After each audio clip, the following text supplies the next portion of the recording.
Les maladies inflammatoires chroniques de l'intestin correspondent à la rectocolite hémorragique et à la maladie de Crohn. En fait, il faudrait apprendre ces deux maladies à la fois simultanément et séparément.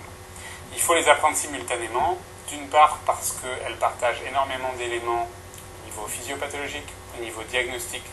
au niveau du bilan et au niveau même des complications et des traitements. Et il faudrait aussi les apprendre séparément parce qu'il existe des différences fondamentales entre elles, que nous allons voir, et qui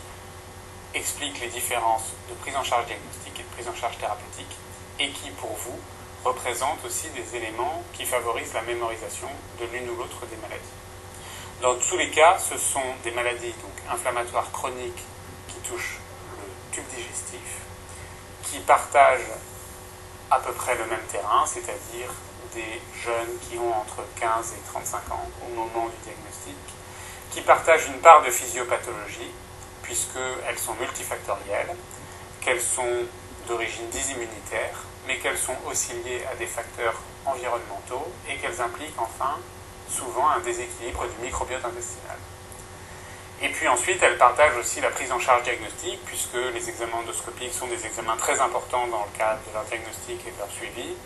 et parfois aussi les examens d'imagerie. Et enfin, les traitements, qu'ils soient médicaux ou chirurgicaux, partagent des analogies, mais aussi des différences. Dans l'ensemble, ce sont des maladies qui ne sont ni rares ni fréquentes, qui peuvent tout à fait tomber aux ECN, et qu'il faut bien connaître en sachant que théoriquement, le traitement est hors programme.